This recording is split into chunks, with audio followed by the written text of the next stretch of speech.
Hello painting. In this video, I'm going to show you how to make your swatches. Specifically, I'm starting off with the color wheel, but this applies to any swatch-based color theory assignment that we will do in this class. So first, you should already have your templates for your shape or shapes cut out, as the case may be. With my particular color wheel design, I have 3 shapes, one for each of the color groups, so primaries, secondaries, and tertiaries, and this tells me about how big I should make my swatches.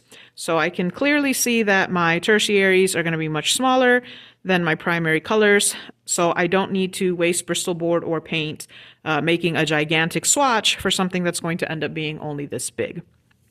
All right, so before we get to painting our swatches, we should have, again, this in mind, the size that each color will be.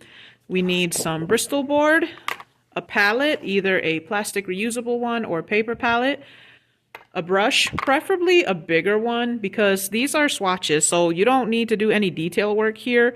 So it doesn't make sense to use a tiny brush and have to be painting back and forth a bazillion times when you can just do it in 2 or 3 strokes with a larger brush. All right, your tub of water, clean water. You can tell I've used this already. A palette knife.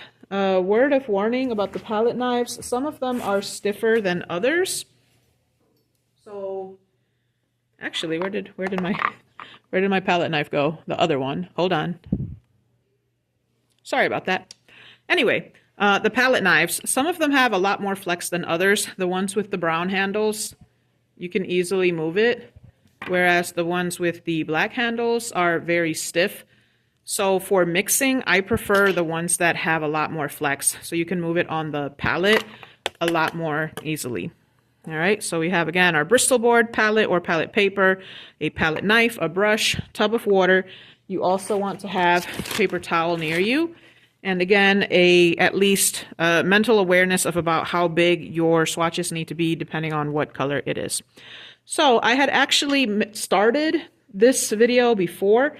So I have a red and a yellow swatch painted already, but then tragedy struck because there was some old gunked up paint on this palette that wasn't just stained on, it actually came up. So when I was trying to mix my orange and yellow orange, all of these little flecks of old paint got into it. So I decided to just start that over because the video got to being too long. Be aware of that. If you're getting one of these palettes that has been used, look for any paint that might come up. So this yellowish color, that's a stain. It's not going to affect me. But something like this, like see how I was able to peel it off? That can get into your paint. So you want to avoid having that. You want to avoid having to redo things because the palette was dirty. Well, not just because the palette was dirty, but because the palette was dirty and you saw that and you chose to use it anyway, as I did, hoping it wouldn't affect me, but it did. So now, for that reason, I'm starting over. Anyway, so once we do get to mixing colors, remember that we have secondaries and tertiaries. And as we said, the secondaries are made by mixing the primary colors at a ratio of about 1:1 or 50-50. The tertiary colors, on the other hand, use a lot more of one color or another. So if you were trying to go about painting this in order, so to speak, if we wanted to go from red to red-orange, that means that we need to take red and put a little bit of yellow into it. That said, red is a very powerful color and it will overpower yellow very easily. So what I'm going to do instead is from yellow, I'm going to try to go from yellow to yellow-orange, add more red to get my orange. And then after that, if I can take just some red and put yellow into it for my red-orange.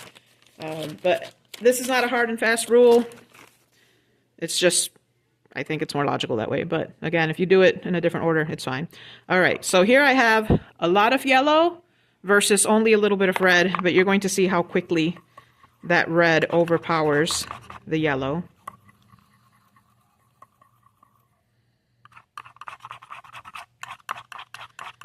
You want to make sure that you're mixing fully. You don't want streaks in your paint.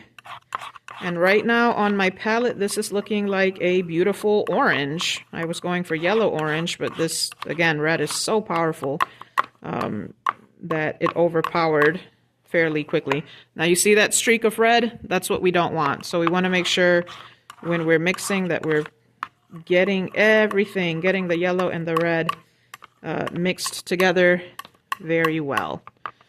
Okay, and I'm going to go back to my sheet that I had already started.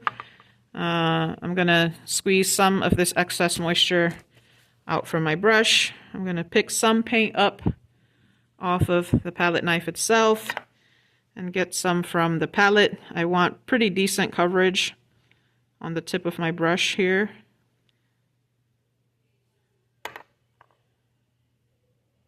All right, and I'm going to paint my orange. Hopefully this will be my orange swatch. Hopefully it doesn't have streaks of random old paint in it.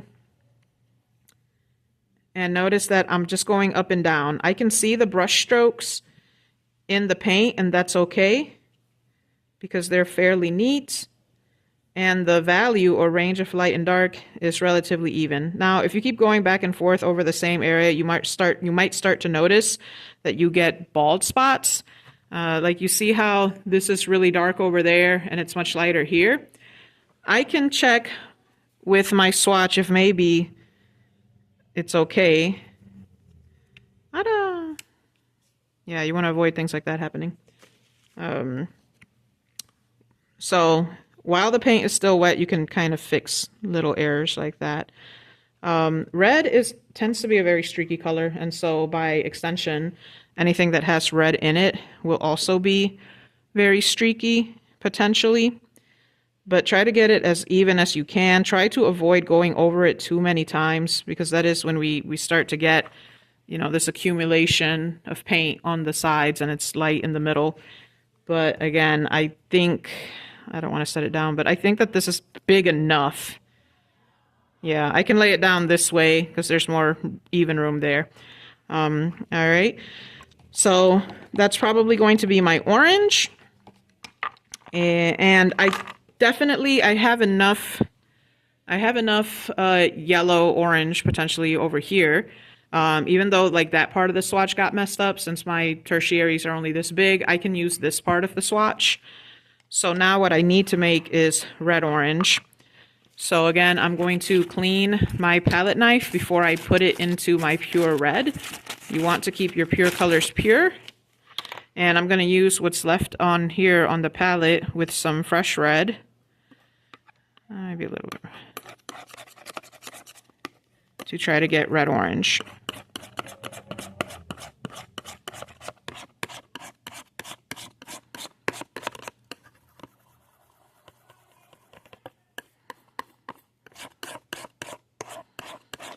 Maybe you think to yourself, it doesn't look that different from red.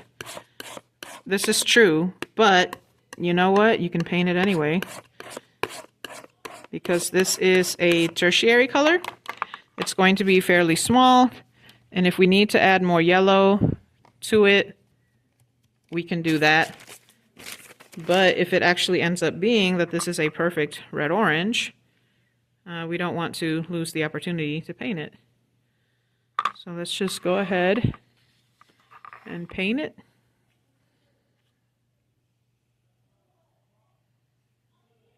Yeah, that actually looks pretty good.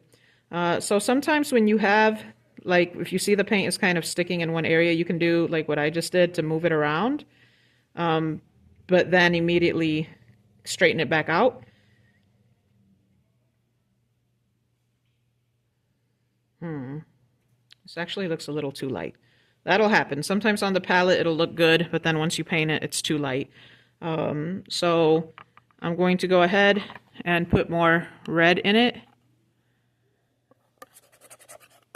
Try to pick up all of this old paint that I had. Sometimes when your colors look too light, it's actually that you have too much water on your brush, not necessarily that your mixing of the paint was off. So again, we want to keep paper towel nearby to squeeze excess water from our brush as needed. Also note, I have everything in a very like kind of cramped space right now because I'm filming this video. But you should have more space between your water, especially between your water and your Bristol board. You don't want to splash water onto your swatches and potentially ruin them. This time I'm going to be more conscious of trying to keep it smaller so that I can use that same amount of paint in a smaller area and therefore keep the color more saturated, more vibrant. Okay, so again, you just saw me go across the swatch because I noticed a lot of paint was pooling to the sides. Oh, it happened again. But while the paint is still wet, sometimes we can push it. We can push the paint to the center. You might need to kind of scrub it a little, but then you go back to your nice, neat strokes. There we go. Yeah, that's definitely, this is a better red-orange than this one. All right. So there you have it, folks. That's pretty much it. You just repeat this process for the other colors. Don't assume that you're going to mix a color perfectly the first time. It's okay if we need to paint the same color multiple times. And lastly, again, remember that we need our swatches to be flat and even. And so if I do a bad example on purpose, like if you painted like this is great for a painting, but we're doing color theory exercises right now. So this has a lot of interesting texture, a variation in light and dark, but as far as our swatches goes, this would be super sloppy. This would have, I would take points off the execution grade if you turn in swatches that look like this. But please understand that that doesn't mean that we should never paint like this. This has a place in painting. It's just not this. All right. Oh, one other thing. I mentioned this in class, but I will repeat it. Remember that when you're mixing colors, if you get it wrong, don't paint on top of your swatch. So this red-orange, I said I didn't like the way it looked, so I painted another one next to it, right? I didn't paint on top. Sometimes when you do that, especially with colors that are mixed, it just ends up being even more wrong. The only time that it is okay to paint over like an old swatch, or the only time that it might work out okay, is with the pure colors. And specifically when you have a color that is too light, or the swatch kind of had bald spots in it, and you want to do a second coat after the first coat has dried. And that's the key. If you paint on top while the paint is still wet, it's just going to move the paint around and create those light areas and dark areas, as we can see in the orange swatch, that it's darker over here than it is in the middle. And with my red, at first it was a lot lighter in the middle, so I waited for it to dry and then I did a second coat, and it looks a lot better now. Okay. So yeah, you repeat this process, and that's pretty much it. All right, folks, that's all.